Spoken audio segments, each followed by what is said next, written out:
Hello viewers, welcome. It's the Business X-Ray Show on NTV, and today we have a very special guest, with us. Of course, it's coming at a very important time. In the space where we sit today, we've just celebrated Women's Day, and today our guest is actually a woman entrepreneur. She's going to be sharing with us her experience in business, and I'm sure all the women watching us, and men alike, will really pick very critical lessons. We're going to share, as usual, a video montage of her business operation, to just kickstart us and break the ice about that. But before we go there, I would like to welcome you on the show. It's the Business X-Ray Show. I'm Charles Boji, your host. And as usual, the show is brought to you by Enterprise Uganda in collaboration with Ministry of Finance, Planning and Economic Development. This show is dedicated to sharing practical business tips to you, the viewers who are watching us, and above all, to help us sail through the seemingly tough challenges that a number of businesses are contending with. As usual, we have our resident coach, Charles Ochichi, in the house. Charles, you're most welcome to the show. Thank you so much. I'm extremely delighted to be here. Beautiful, beautiful. So before we go any further, I would like to introduce our guest. Winnie, you can go ahead and introduce yourself and where you're coming from. My name is Winnie Mawanda. I'm the Managing Director of Falcon Security Guards. Very good. You're most welcome to the show, Winnie. Thank you. She's going to be sharing her experience. We're going to hear a lot from her, and not just hearing, actually, it's learning. Real learning on how somebody who has walked a path that we thought would not have been possible has done it. Indeed, indeed. That's beautiful. And that's the difference why we have the Sunday afternoons. Absolutely. Charles, it's been an interesting week. On the terrain of business, we've seen quite a lot of stuff happening. Yes. Of course, we've seen, it seems now the parish model is rolling. Yeah. The time has come and that kind of thing. But there are a number of developments that also happened in the business space. Correct. Because here we would like to really focus more on what's happening in the business space. Because once everything else settles, it comes down to the numbers. What piqued your mind this week? I was privileged this week, Charles, to travel across the borders to our neighbors in Kenya. Specifically, I was in Nairobi. I was also in Mombasa. Okay. And I met and saw some of the businesses 15 years ago which were doing what you call normal trading operations. 15 years later, you find they are the mega investors of the country. A person who used to sell dining room furniture is today having a mega office block. And in addition to that, this person has got a mega hotel. And it speaks to the message that we have always believed in at Enterprise Uganda, which is that we have investors in this country. But we need to pay the price to make those investors to emerge. Yes. And those investors take time to grow and to occupy that space. Hence now the phrase DDI, direct domestic investors. So if we can believe in our very own, we would be seeing the fellows whom we used to think they are just in trading operations. An entrepreneur has got an open mind. Where operations, business opportunities present themselves, they transition. The fellow who used to just sell drugs, I'm talking of Frieka, for example, they are now owning schools. They are now owning hotels. So whatever the direction an entrepreneur is following, let's support them. Let's nurture them. Let's give them all it takes to become the fellows who will be received across the borders as foreign direct investors. It would be interesting to start seeing Ugandan enterprises, first and foremost, being the leading occupiers of opportunities in this country. But then, seeing our fellows taking a Sentongo, taking an Okiror to establish a branch in Nairobi. Of what? Cafe Javas. Of what? Seta High School. Headmaster is Sentongo. But where? In Nairobi. Beautiful stuff. Indeed. It can be done. Indeed, indeed. And if you talk about the East African common market, correct, really that's the way we can get it off the scripts and make it Very practical. true, very true. Beautiful. And viewers, I must add, Charles has been in this space for quite some time. And when he speaks and says what he's saying, he has nurtured some of these entrepreneurs across the border. And very true I indeed. think at a certain point we'll dedicate a show on how that can be done. Exactly. Beautiful. Exactly. Now, viewers, we're going to have a little montage, a short montage about our entrepreneur in the studio today, Winnie. I must add that Winnie is a teacher. She didn't have a background in the kind of business she's doing and managing today, but she has ticked quite a number of boxes that are beautiful. Very true. Let's take a look about this montage and see what Winnie is doing.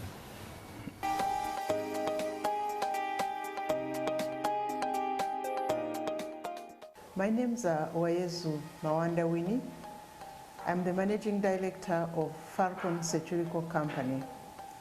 Falcon Securico Company is the very, very first company of the security companies you see today. It started in 1982, February, and to date is still moving strong. We are next to Uganda Securico, which started a long time ago, but at that moment it was not active when we started. So the rest of the companies have come after us. Today there are over 1,000 security companies in the country, but some of those who started them were even employees of this company. So we enjoy a very big experience in this business. We are operating in the central, Kampala, Mukono, and in the western region. We are in Barara, we are in Kasese and Kisoro. And that doesn't stop us from serving any other person in any area in this country. We have capacity to go anywhere at any given call. Well, it's important to involve family when you are doing business. It's important for people to know what you're doing. In this case, I did not come in as somebody who had been prepared to come in. Of course, coming in through other legal issues. However, of course, as a husband, he always told me he's doing this, he's doing that, he's doing so. I had an idea of what was happening. But there were structures that were in place in the company that I just came and joined. There was already a system. There was a system in deployment, there was a system in finance, there was a system in recruitment. So it was not hard for me to join in. There are family children who are employed in the company. So if there's family continuation, having realized that because I wasn't working here, it was not easy, there are some members of the family who work. They know what we do. Even those who don't work are aware of what is being done. I'm called Kutosi Martin, the General Manager of Falcon Security Guards Limited. In this security company, we are following principles which guide us so that we meet the needs of our clients. We try to look at detail following what our clients require, and we serve them according to their needs. For example, there are different types of clients we serve, and we tailor our services towards the exact need of a particular client. We also follow the principle of recruitment, starting with the staff. We employ properly qualified staff. We also oblige to the regulations of police. We operate under the supervision of Uganda Police, who are our regulators and the supervisors. So we are guided by the police. We don't do this work on our own. We supplement the job of the Uganda Police to ensure safety of the citizens of the country. We value the service we deliver to our clients, so we take keen interest in recruiting our staff, training them, offering refresher courses, so that they serve according to our clients' needs. We have been in this industry for long, close to 45 years now, and we have maintained our clients. We keep our clients for long, and even the staff. This helps us to offer experienced services as we learn what our clients need and what we have to offer to them. I'm sure when we keep our staff and the guards properly and we keep them longer, we know how to serve our clients better. In our services, we are not only profit-driven, but we care for our staff and the guards. We provide health insurance for our guards and the staff. We provide meals, and our guards are smartly dressed so that they are in a position to serve. We even care for their spiritual needs. For example, preparing some of them to get baptized and get sacraments so that they serve better. Among the achievements, we offer employment opportunities to the youth. Many of them who would have lacked employment, we provide employment to them. And we are also members of TUPSA, the Uganda Private Security Organizations Association, whereby it's an umbrella organization that guides us in relation to what we are to do, and we support the Uganda police. Because of the experience we have under serving our clients better, we have been able to expand by opening branches in Mbarara, Mukono, and Kisoro. Among the challenges we face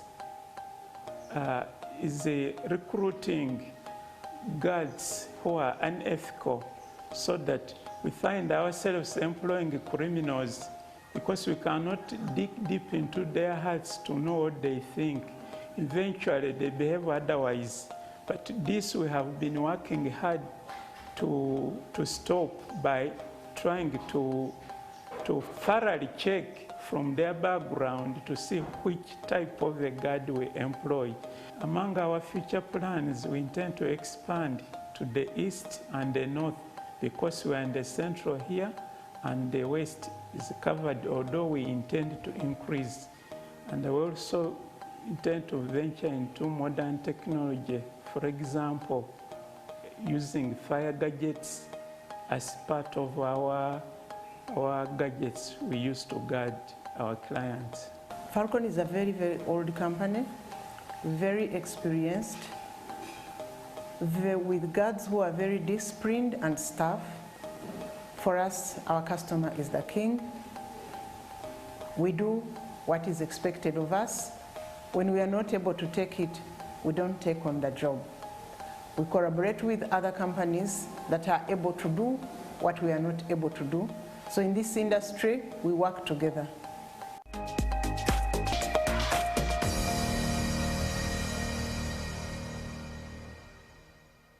Welcome back, viewers. Beautiful, beautiful piece there. An over 30-year-old company. Charles, this is quite something. Very impressive. Given the background of business operations in Uganda. Correct. Correct. In fact, today, if I ask someone to name just 10 companies, native-owned companies, that have survived for over 30 years, you will struggle to actually come up with a number. Very trained. But most importantly, and here, this is the point when I come to you, Winnie, you know, you didn't have a background in this kind of business. You were a teacher. And now here you are, you sitting at the helm of a security company, and you've driven it for all these years, building on what your husband began.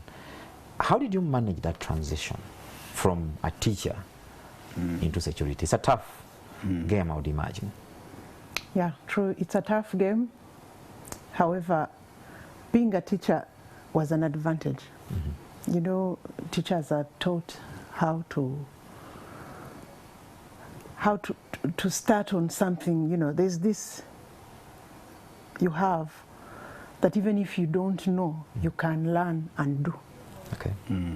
That one I knew at the back of my heart, I said, I think I can do it. Two, I wanted the legacy to go on. I did not want what my husband had started to die with him. So with that energy, and also knowing that he's been the bread earner, and if I don't do this, then there will be, we might get into a problem.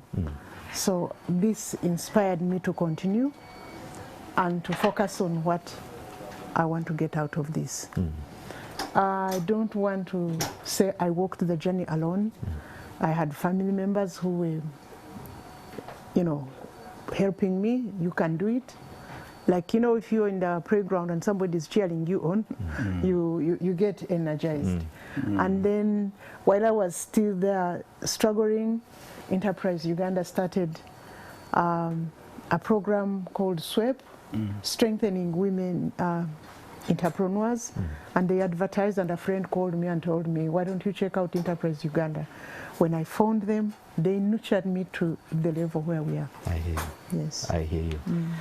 Charles, what are your quick thoughts here, combining what Winnie is submitting and the pointers we picked from that montage? There's something that we commonly say, do what you like. Look at what you like and go and do it. Yes. Sometimes that statement looks so sweet, easy. Here is a lady who finds herself with a message in front of her that here is a family enterprise just been running for more than 10 years. The founder has left. No tutorials, no previous engagement in that business, but there you are. And then what she mentioned was an interesting thing. This should have a legacy aspect to it. Yeah. Now, what that does is that the mind is driven to now look for what it takes to make that thing work. I hear you. It is not so much what we typically tend to go for. Please look for what you want and just do it. She was in her career totally saying, no, no, no, darling, you be running the security company.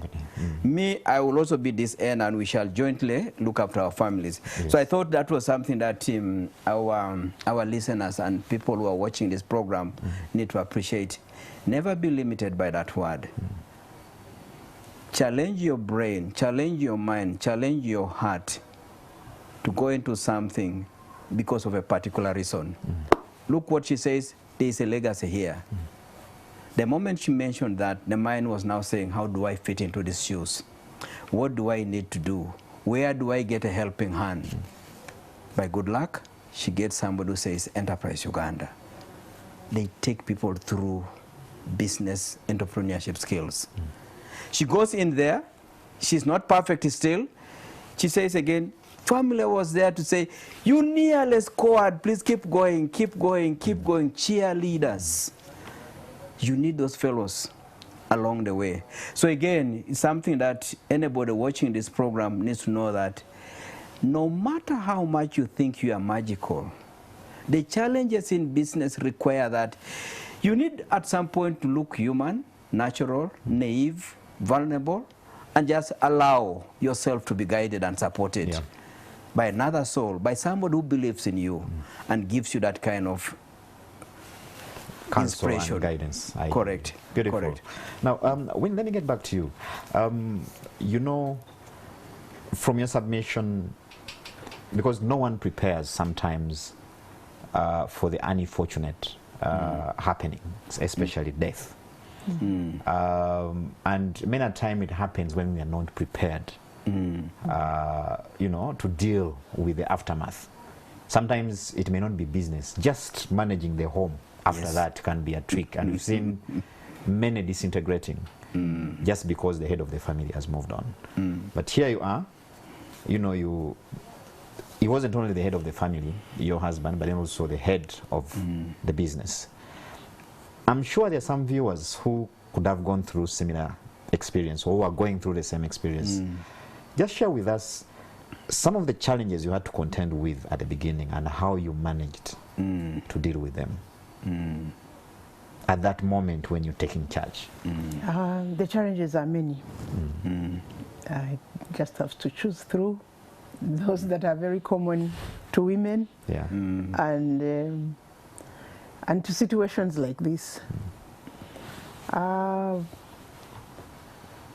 In a situation which comes unpredicted, no one prepares that it's going to happen, Yeah. people take advantage of a situation. And here, some workers, for example, can say, while we are looking at this, let's try to snatch off this that is in place. That was there. Struggling to make sure that you are accepted in a company, struggling to make sure that also the family accept that you can do that. While there are members cheering you on, there are others who are saying, a woman cannot do that. You know, why not a brother? Why not, you know? And the children are very young. There's no one who is taking care. Let's look for another relative. So all those are hurdles that I had to jump, but I know that very many women have jumped them and they can jump them. What is important in this is to believe in yourself.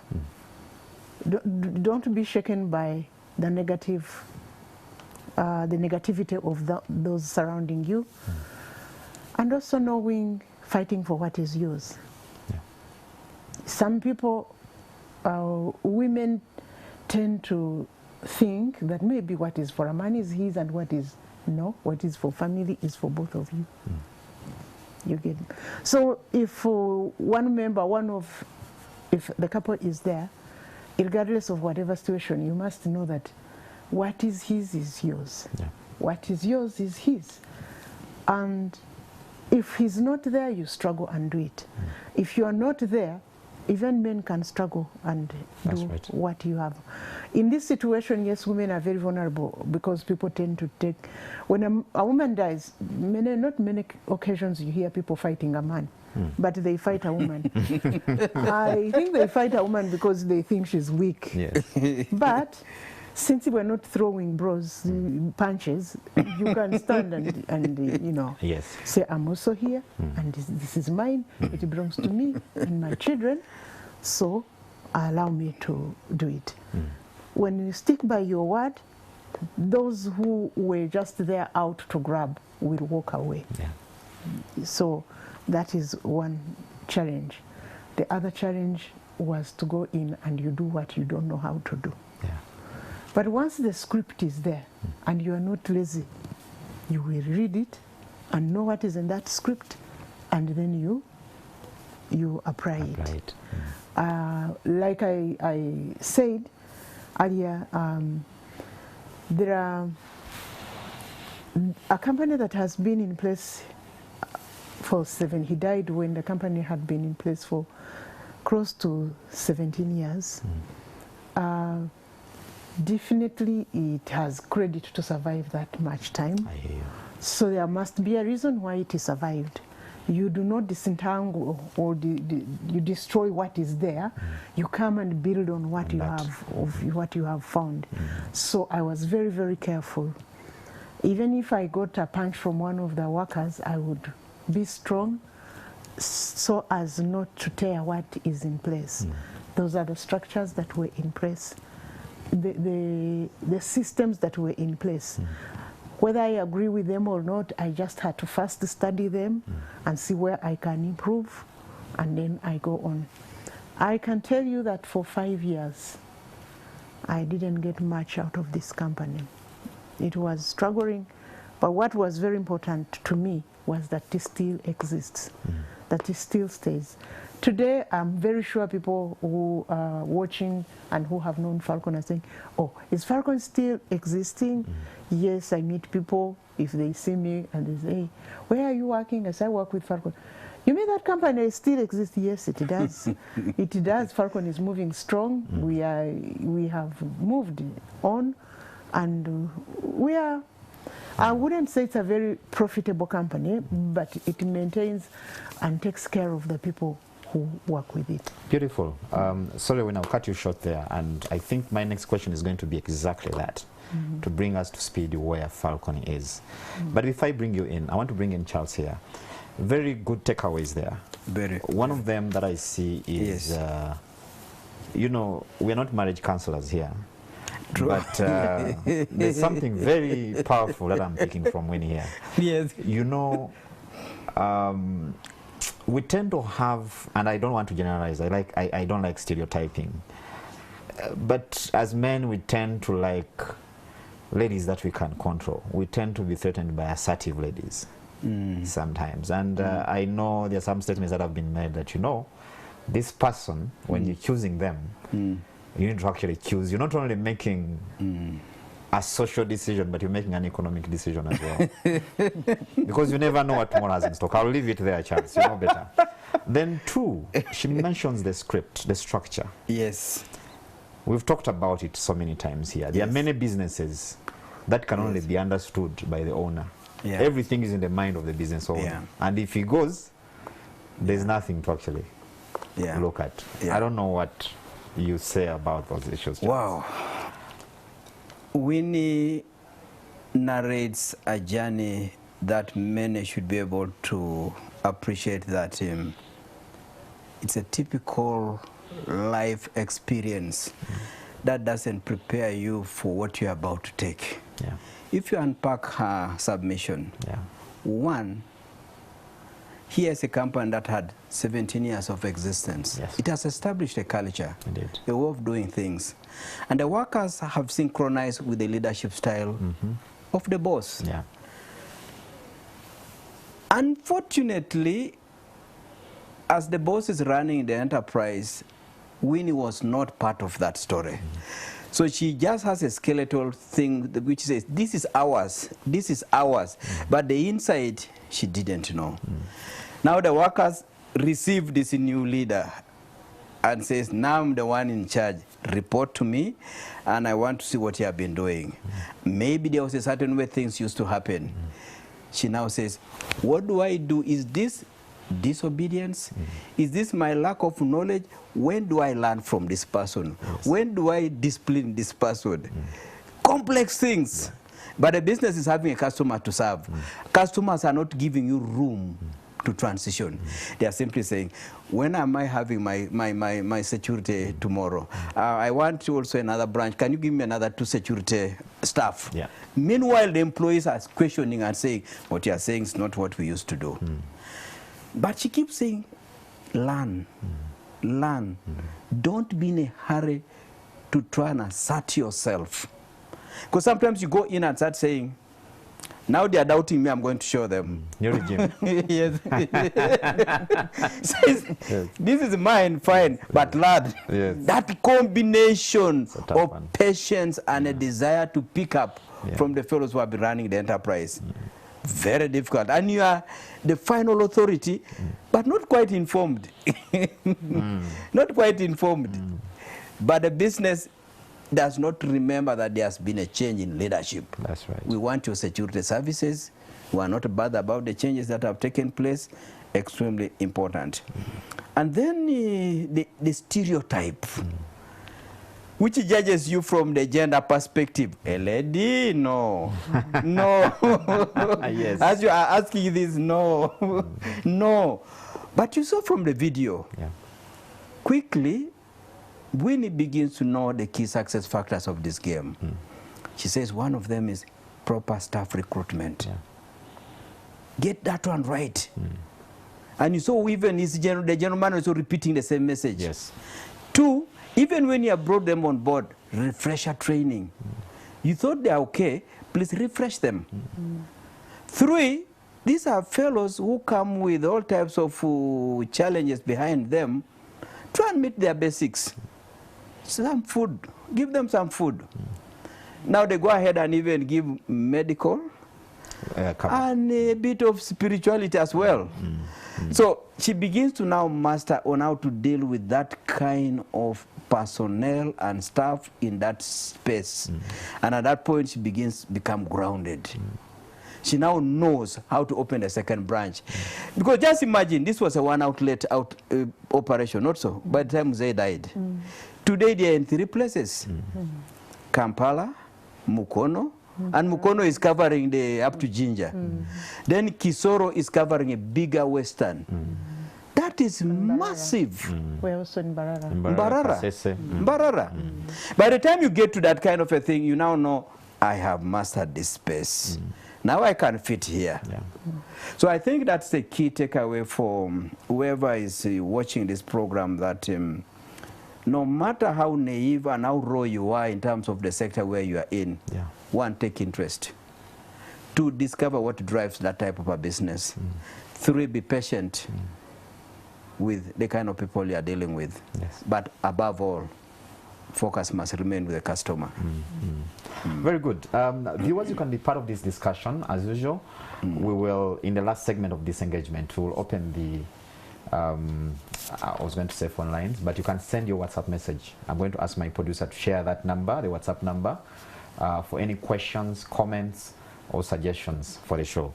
Now, Winnie, I come back to you on the point you had touched slightly. Where are you today? Where is the business at the moment? Well, I would say that the business is now stable, stable in terms of operations. We know where we are coming from, and we know where we're going. I wouldn't say that I'm still under any threat of anything. We've stabilized in human resource. And you know, because this security business mainly engages human beings. It is a very, very important aspect. It's not, okay, today we still buy things like cameras, but even those are manned by human beings. So we concentrate mostly on developing the person. We get many people, many youth. I'll tell you that people say that go in and do what you like to do. I will tell you now, in our industry, which is it's a very good industry, by the way. It is not who likes what to do. We always get school dropouts who have failed to get to where they wanted to be. And because they are living in Kampala, some of them don't even have where to live. They are senior 4 rivers, they have come from villages, and you know what it means to circumstances land them in the city, and then they come and they don't know what to do. So we focus on how do you develop this human being? How do you make him be appreciated in what he's doing? When you do those drills, refresher courses, and they own a job, then they start loving it. Not everybody does. Those who fail, of course, they drop off along the way. But we have very many people who have developed this as a career, and they love it. They love it. Of course, we have assignments where they don't like and assignments where they like most, for them to be able to love. But when they stay with us longer and they see what they are doing, somebody actually says, actually, I can do this. We have a young man who came in, he failed. He came from up country and failed. He had failed to finish his senior 4 because of school fees. And he came in, and we told him, okay, you'll be a cleaner at the office. He saw drills taking place. He saw training. He came and approached and said, what if I join? I said, do you want to do that? He was very young. He said, yes, I will do it. He started. As I talk, he's gone through the ranks, and he's a supervisor now. Beautiful. So they grow into it, and they come to love it. And even me, when I joined, I was like, let me see, push it, and I can drop it and allow some people to run it, and I go and do what I like to do. I found myself stuck. I wasn't stuck in the wrong way. I found myself enjoying it. I found myself interacting with other people. And I like it. I like it when somebody feels secure.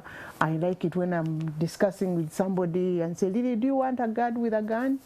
You know, there are some places where you don't have to put a gun. Then we can discuss the details of that, and you find somebody appreciating. I get you. So It's not that bad of a business.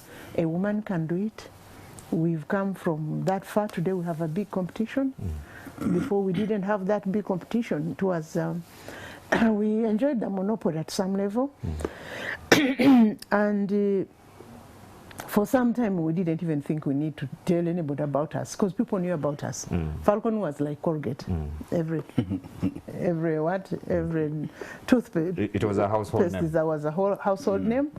We enjoyed that monopoly for some time. Today we don't. But even when we don't, we expand. Very good. Thank you, Winnie. Viewers, we're going to take a very short commercial break. When we come back, Winnie is going to be sharing with us how she's been able to balance the job, the business she's doing, with putting her family together as well. And I think this rhymes well with Women's Day. Exactly. That we celebrated this week. After this very short commercial break.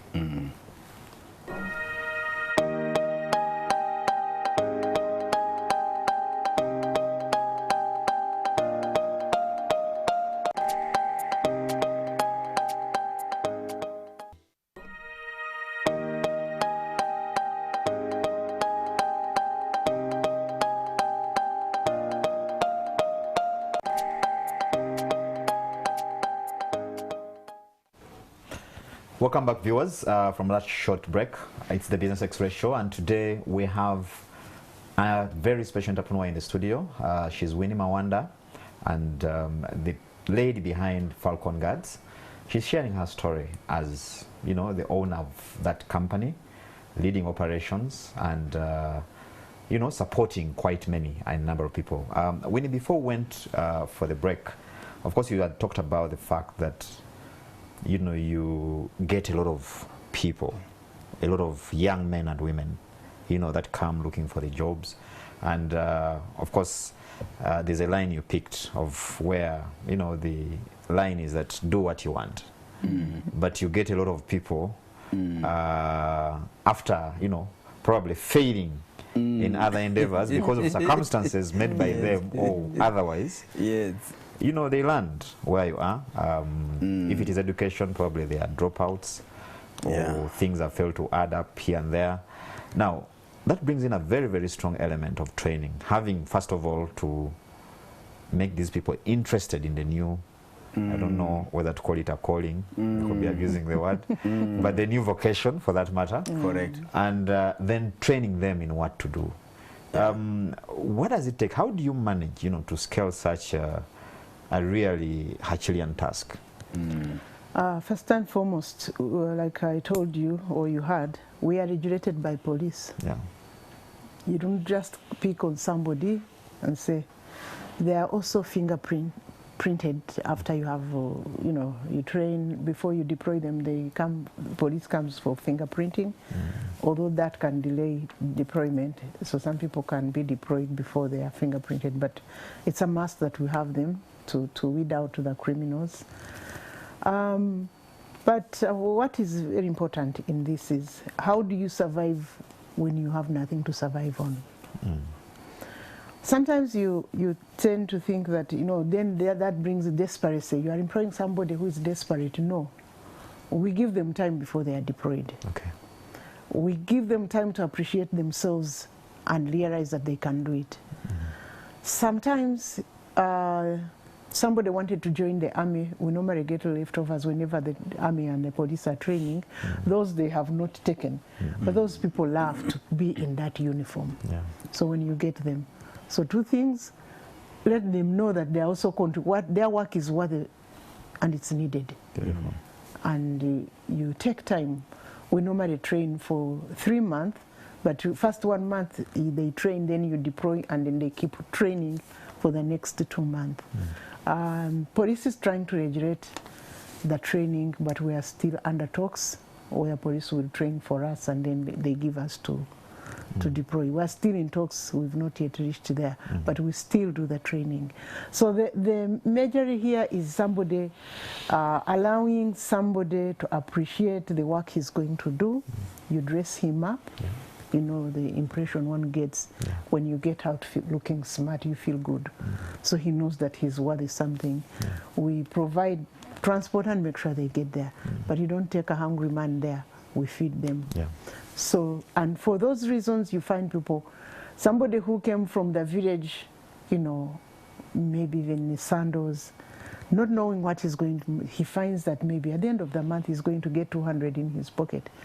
And then in that 200, because normally they are deployed at night, during the day they are at our premises or to the premises where we now rent out premises for them, because we realize that they need these premises. If you don't get them premises, they keep loitering around the office until the deployment time. And then you see somebody with luggage who has nowhere to live. So we got areas where they live. You know, we have homes where they live, and some, even we have our premises, as you saw, are big. We have behind there where they live and where they kind of. So once you give somebody a sense of belonging, he appreciates himself and he knows that there's the duty call, then they do the work well. I hear you. Now, moving on, there's the aspect now of, you know, you, a mother, you're in charge of a home, and on the other side, you're in charge of this business operation. How do you juggle the two? And not just for today, but for sustainability going forward as well? Let me tell my fellow ladies there that if you are a mother and you're finding it hard to do your duties at work and then keep your home, and the best things to do is to own a business. Once you own a business, you are in control of your time. You plan according to what you have on. And then, of course, you must learn to trust other people, and you delegate. You delegate a number of duties, you delegate yourself what you will do when, so you have time. But what drives me most is I've always put family first. You put family first. Even when anybody else comes to me and says, in my family I have this problem, I say, okay, first go and attend to it and then come back and work. Because if you don't put family first, you can never work anything in any way, and you. So, of course, I would apportion my time in such a way. I sleep at home, I wake up from home, then the other day hours I dedicate them to work. If I'm not able to go to work, at least I'll have 2 hours to be in that office, and then I go back and attend to my family. So I find that I have ample time for my family, and of course, family has a lot of demands, more demands than the work. Don't think that when you have money, money can do it. I am having a teacher's background, and with time, I have learned how to get involved with issues in family, with children. And I find that most of the things that we've gone through, the biggest problems we have is because we pay less time, pay attention to family less, in the name of making money.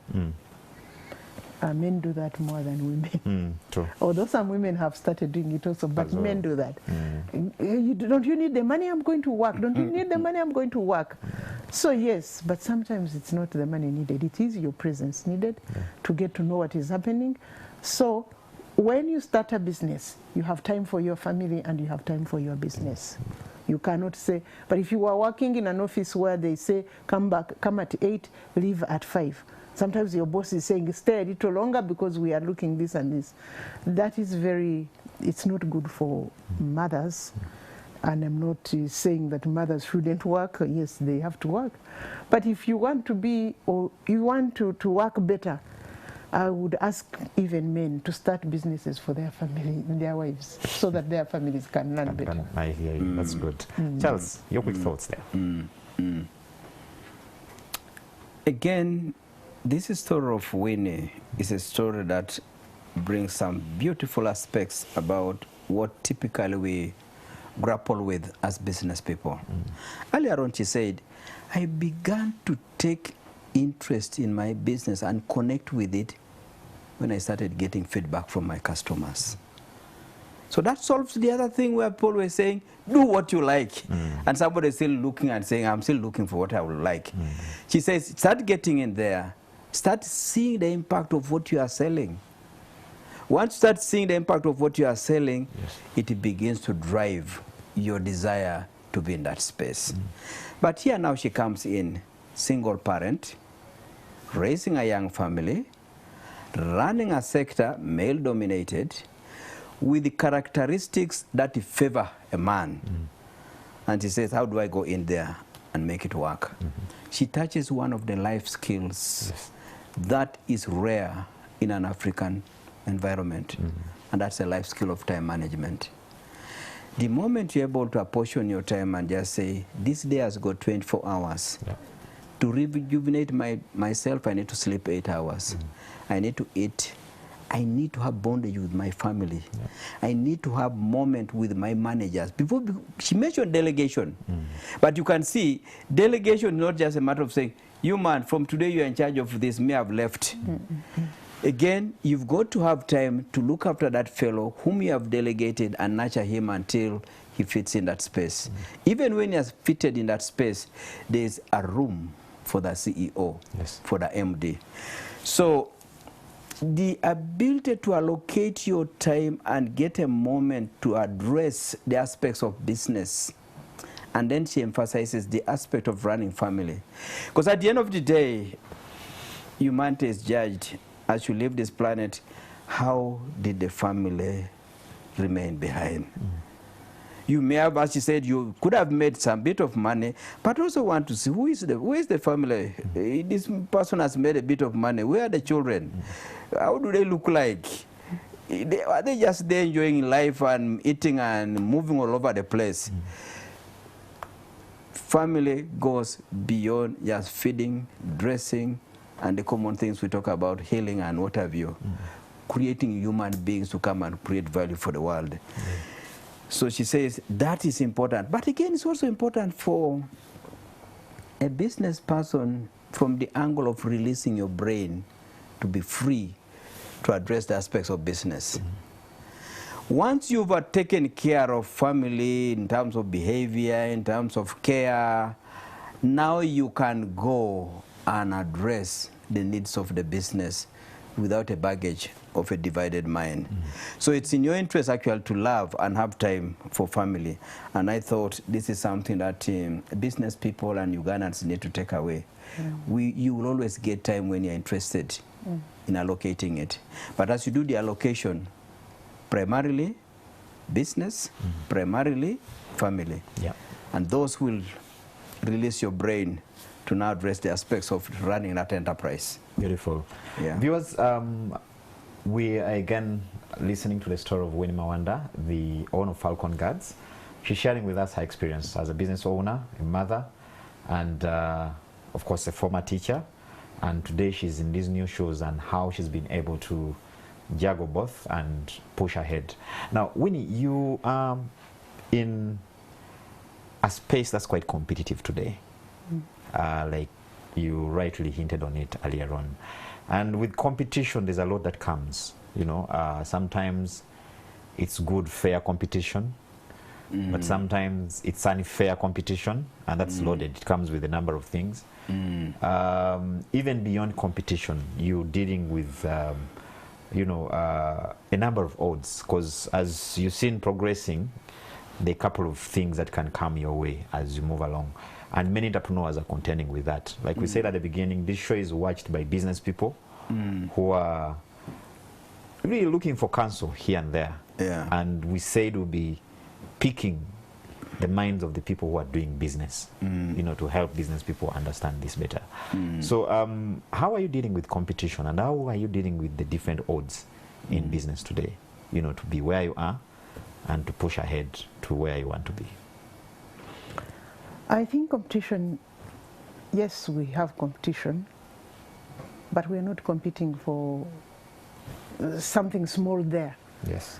The population of this country has really, it's bursting and going, you know. Today you are in one place. If you spend 2 years without going, you find a lot of, you know, So security is needed. We do need, like we say we supplement the work of police, but we are still not enough. The clients we serve, many times we fail to serve them because we have more clients than the guards we have. We fail to do that. Yes. So what happens, how do you overcome? Competition can be in your mind if you think that you want what somebody else has. Yeah. You concentrate on what you have. What you have. Do it better. Keep looking in your line. Don't look aside and say, hey, what did Pinnacle do? Pinnacle is guarding, is guarding conference center. I should be the one that, no, there is another one which is not being guarded. And it's somebody who wants to change. Yeah. And it's somebody who wants, you do not focus. The people to guard are there. Yeah. What is important is those you have, serve them better. Yeah. Strive to serve better. Strive to give a better quality of that product that you have. And strive to focus without looking aside. When you start looking aside and when you create competition in your mind, when it is not there on the ground, then you lose even that you have. But if you concentrate on making better what you have, then everybody will sell. Otherwise, the women who sell tomatoes in the market will not be selling today. There are too many. They sit 3 or 4, 5 of them are sitting next to each other. They are conversing comfortably. You go and buy from who you want, and the following day you go back, and they don't even have tomatoes to sell to you. That's right. Beautiful. Viewers, you can be part of this conversation. We have a number on screen where you can send your WhatsApp question or comment. Winnie is here to answer and respond to those. Now, Winnie, your business really deals a lot with people, one as employees, but then also as customers. Now, that interaction, especially on the workers' side, it is always a challenge to many entrepreneurs, how to deal and to manage workers. I don't know what you can share in that particular area to the viewers who are watching us. What I can say about that is the friendship. The friendship.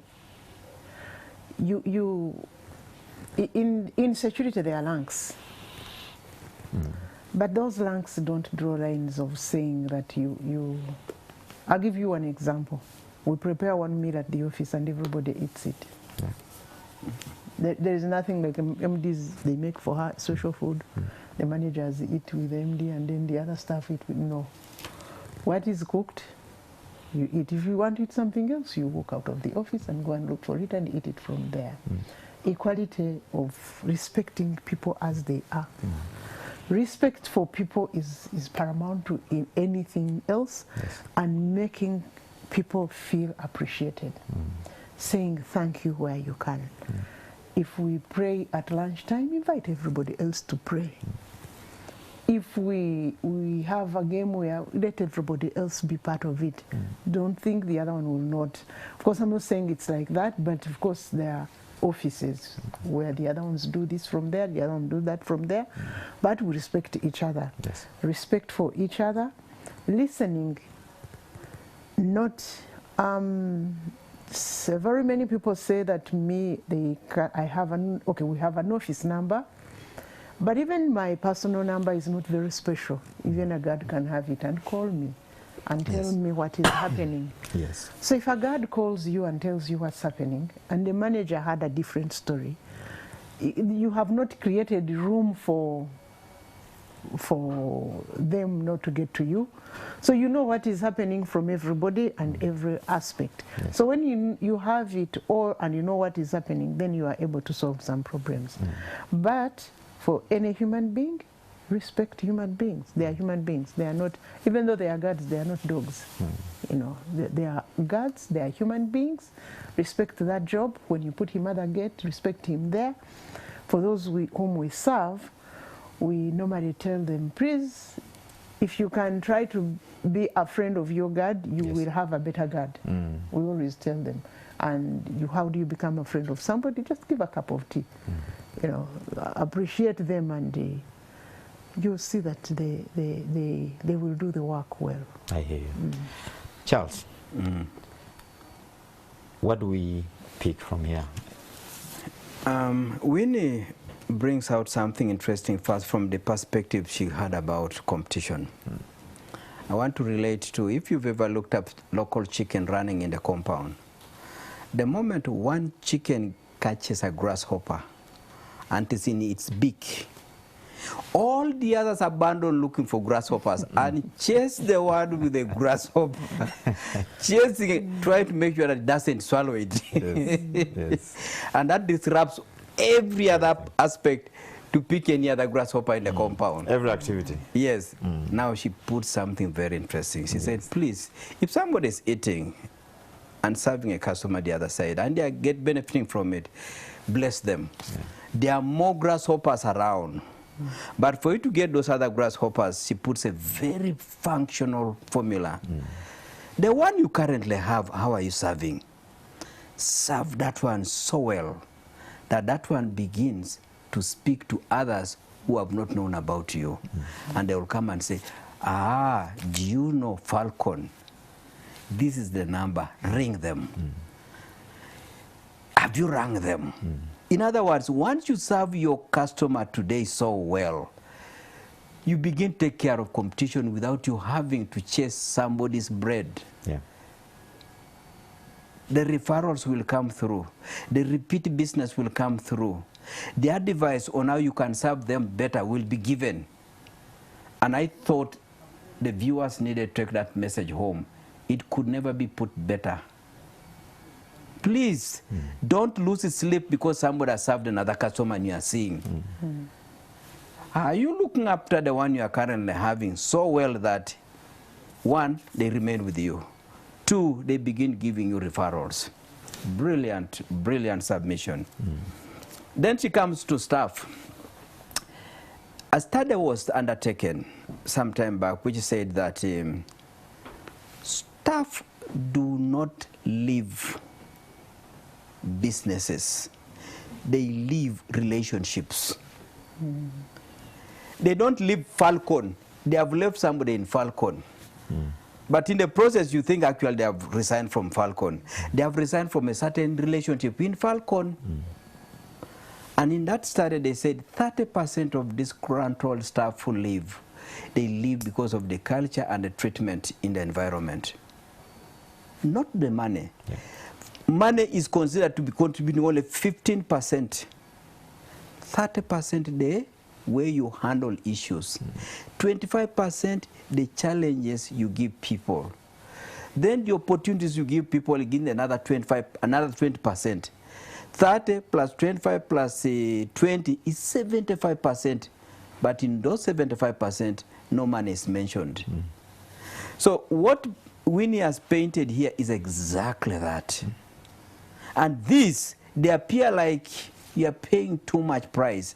In the end, you are reaping on the most important fulcrum for business success.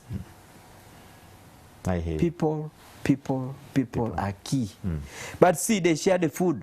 The late Mukwano ate the food that all these thousands of people in the factory were eating. That was Mukwano. Said, if that is the food, I can also eat, serve my food. And they would see the food they have been served, being served to Mzee Mukwano. Not because she couldn't go to any other restaurant. She said, this is the food our people are eating, and I'm part of that story. Let's eat our food together. Very beautiful. Culture of treating people well. Indeed.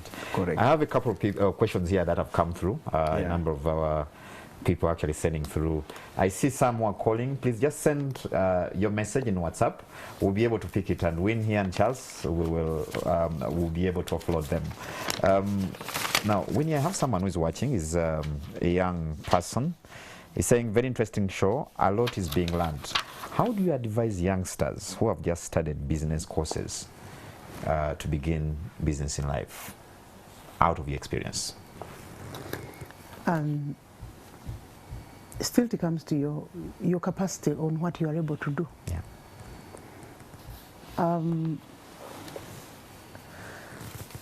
Many young people come out and they don't want to work and they say, I will start my own business. If you have an opportunity to work in a business, start there so that you know how a business. If you know that you can start alone without having to do business, start it. You can start from anywhere. What is important is for you to sit down and compromise in your mind that I'm going to do this and I must do it well. Young people, including my youth in my house, I have a number of them, they start and you tell them, how are you going to start?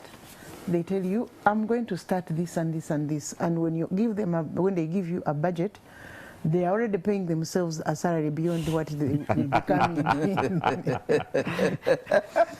So They are the engine of the business. exactly.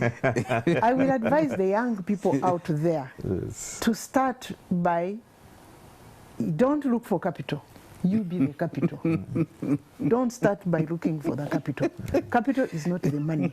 Capital is what you are able to do, how you're going to do it and who you're going to do it for. Thank you. I always tell young people who are looking for jobs that there are very many jobs out there because I'm an employer, I know.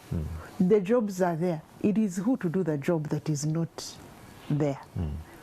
And because we need a lot of services. Yeah. I've been looking for a female driver, and I failed to get one. I hear you. But there are so many people who, out there who are not Looking for employed, jobs. looking for jobs. Good point, good Right point. now, 100 will be calling saying, we are all here. We've heard that. No, and viewers, again, you can send your questions on the number on your screen. Win and Charles are here to respond to those. Charles, I have someone here. He's saying, I'm Wendy. Indeed true, it's hard to transform a partner like her or he, being at first an academic, believing in a business perspective, most especially in the initial stages. Please let Mr. Charles throw more light how to convince a partner to share in the same vision. How do you get your partner To get into the same vision. the mix of business? In the first instance, do not try to push it. Sell the idea, leave it open, and begin to bring these people incrementally. By first saying, where are they most likely to fit in? A teacher may have been very good at teaching, and then you have refresher courses. That could have been an entry point for Winnie, and should have immediately started to flow there, because it's still within her familiar territory. Whether it's children, even children have got areas where they are most interested in. Allow that to be the entry point. And once they go in there, let them start from there. And then expose them to employees who are more grounded in such areas, so that they have understudies they can undertake within the business. The other aspect you need to do as you introduce people into this, into the family enterprise, reward good effort, but don't reward it outside the conventional structure. You have a person who is called a clerk, and the clerk is being paid 300,000. Don't give your son 400 just because he's a son. There is a clerk earning 300. Let him earn 220 below the other person, so that he knows that what is rewarded is not the blood relation, but the contribution you are making in the enterprise. Because the business doesn't know the blood relations. The business knows only two things: the customer and the competition. Once it has sorted out the competition, to retain the customer. So please reward your relatives accordingly. The other thing of here also is to begin to make sure that there's structure and clarity of roles. Don't just pop in and do whatever you want to do and out. Begin to tell them, this week you are going to be in charge of this. And because you are in charge of this, this is how we measure your progress. So that anything that is measurable, it tends to create interest and happiness. If you just throw them in there, then the next minute they are receiving cash, really it is not synchronized. So bringing in employees, relatives or partners into business is a process. You don't just wake up in the morning and say, since you are my partner or my wife or my husband, now you are going to be this. They should be willing and ready. It's not conscription. No. They should be willing to learn from an existing head of marketing, Yes. an existing head of accounts. And when they are being given instructions and guided, don't interfere. If anything, just check from this boss who is supervising the relative to find out to what extent are they picking up. Good. Finally, on this, as you introduce relatives into business, partners or children, make them realize that they are in there to pick the ropes of a potential owner of a business, not just to get the rank. Meaning therefore that they should be ready to work longer hours, ready to chip in another department after being in a department of core responsibility. You do all those things, you have prepared your partner and your children well for that game. Thank you, Charles. Winnie, I'll get back to you. I'm afraid we have quite a number of questions coming in. Okay. So we'll try to... Shorted. Yes, exactly. I have someone here, he saw what you talked about, your children being part of the business, and he's saying, how do you... There are many... I'm trying to paraphrase because it's a long question. There are many rich kids that get wasted. How can rich kids be helped? Rich kids? Yes, to be useful, especially in the context of family business. But as you are at it, again, someone is asking, how do we sustain unskilled laborers? I think people who come in without skills, I think that's what he's saying. And then how do you tell the attitude of a worker during a phone interview? That's a tough one. But you can start with the rich kid thing as you come to this. Well, one, I need to correct one thing. Yes. There are many children being wasted. It's not rich children. Okay. There are many children being wasted. And anyone being wasted is their personal discipline, is their personal. We can do as parents, we can go this far. But today, children interact with others. The cultures today make people what you didn't bring them up to be. However, the core is you must be seen to be useful. If I ask one of the children and I assign them duties in the office and they don't do them, I'm not the one who disciplines them. It is the human resource or in the manager. It is not me who is, the ranking remains, the duties remain, depend whoever you are. If one of my children has not done the work, then the person in charge who is supervising him will ask him why he didn't do it. Yeah.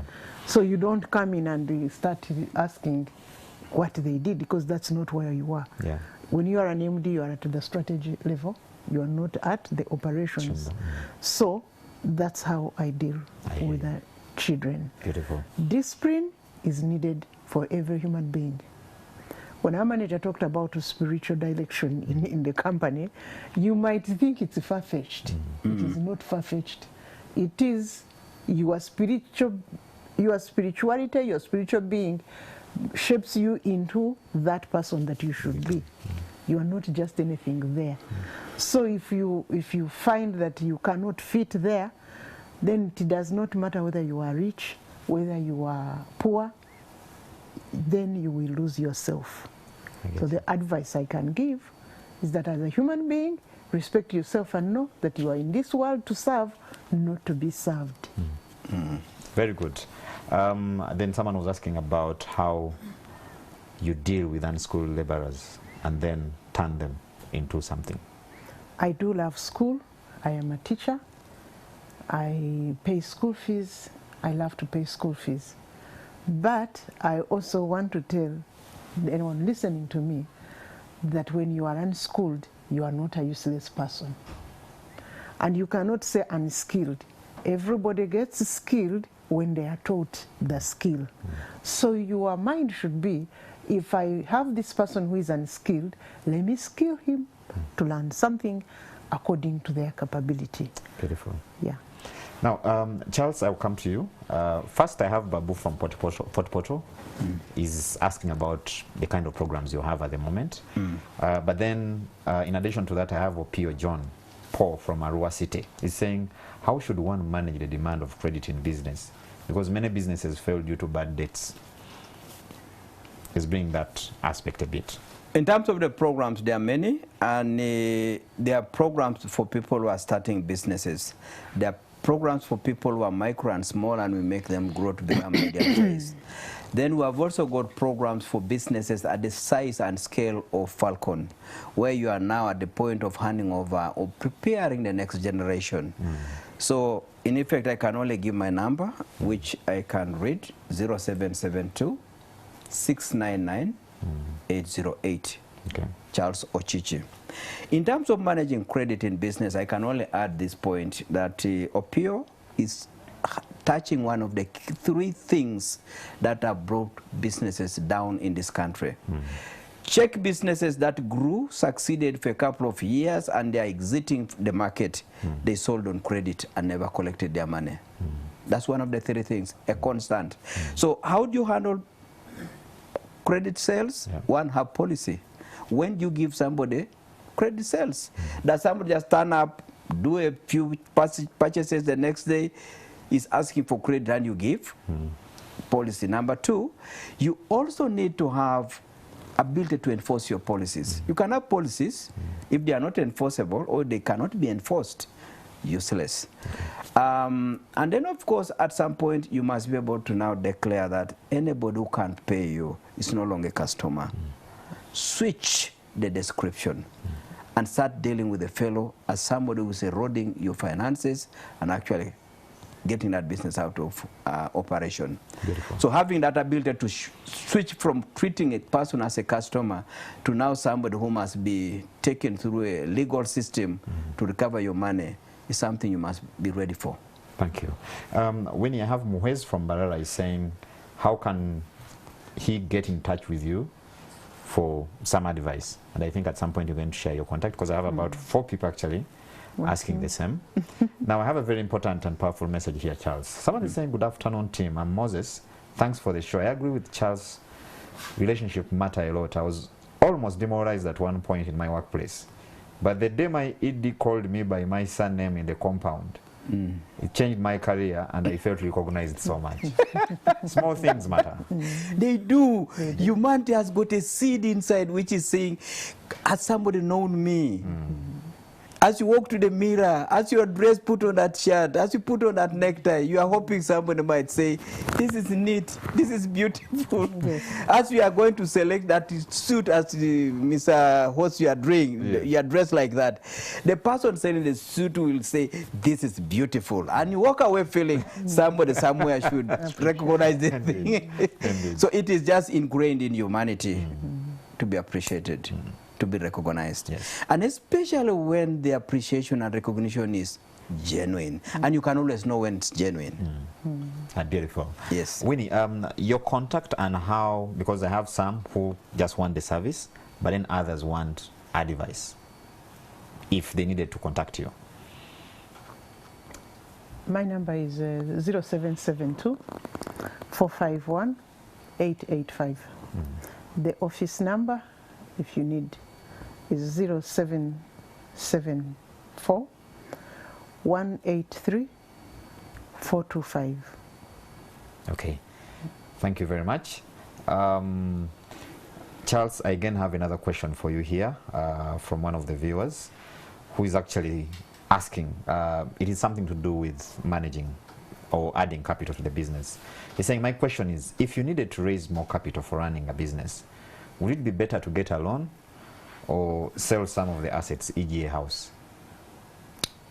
If you know, people are skirting on what they think are the principal sources of finance. But I've always told people that the principal sources of finance are always with you. The first one is you yourself. Being available to drive and put all your time and mind to that business. But when you do that, you start making profits. If you preserved the capital you started with in January, you never touched it. But now we're in third month of the year, and you have made a certain volume of profit. Where did it go? Or are you still at the capital base of January? Because every profit you generated from January, February, March, you've eaten it all. Forget going to the bank. You are an eroding enterprise that eats up every resource that you have been earning. By the time you have learned to save from what you have and reinvest it, you now have the credentials and the right to walk to the bank. Because you are able to begin to grow on your own. The bank is an accelerator. Don't erode your resources and just then start asking, I have a land title, where is a bank? Where is a bank? You do that, this house that is associated with this land title will finally say, thank you so much, this fellow has not even maintained the toilets in this room. Please, this is the time for me to abandon this fellow. That house will be taken by somebody else. Beautiful. You will not pay that loan. Beautiful, Charles. Yes.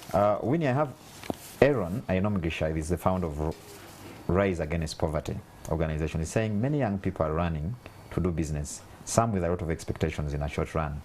How do you deal with this generation? And it's also related to another question where someone was saying, how do you deal with the get rich quick mentality in some of the young people, including guards? The biggest problem we have in this country is that we are spenders more than people who make money. Whatever we have, we spend. People look for money to spend. People look for jobs to get money to spend.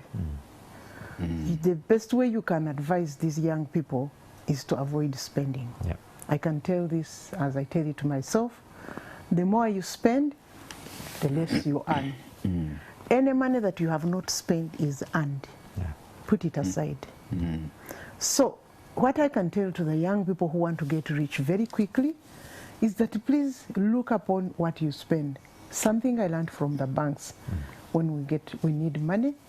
When you go to the bank, they bring you a statement. They look at how much you bank, they look at how much you get out and how much remains. And when they do that, then they decide how much they're going to give you. The same advice I would give to the person who asked Mr. Chichi. Should he sell a house? Should he do the business? Let him first make a list of what he's going to use the money for. Once he gets the list of what he's going to use the money for, then he will look at where to get it from. Is it from the bank? Is it from selling the house? Is it from even savings? From what we are earning right now. Very true. So unless you can mark your lines clearly on your expenditure and where it is coming from, and where you will get what you are going to repay back on the loan, you are going to get into problems. And what I can tell that person about if he's trying to eradicate poverty or whatever, I think the biggest problem, we hold things massively. Just help one person.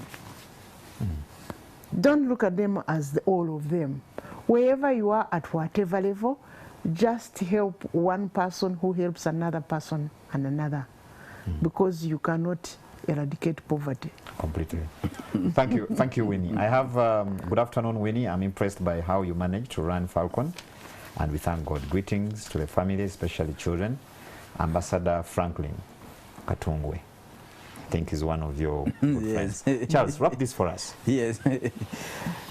What today's Business X-ray has brought out could be, among others, the following. One, there is no business sector a business person cannot enter. No amount of preparation will make you ready for a particular challenge ahead. The key thing is get into that sector, learn the ropes, what makes you fit in and tick in that particular sector. Once you've learned them, begin taking those decisions and keep learning along the way. Beautiful. Thank you, viewers. I'm afraid we've run out of time. I've seen many questions are still coming. Someone is even asking me what they can do with their 20% midterm access, NSSF. That's a many questions are coming. Yeah. Probably we'll dedicate some time to that. Correct, yeah. Thank you, Winnie. It's been nice having you around. That is Winnie Mawanda, the owner of Falcon Guards. Charles Ochichi, MD, ED, Executive Director, Enterprise Uganda, and the sponsors of this show. I've been your host, Charles Boji. Until next time, have a good evening and God bless.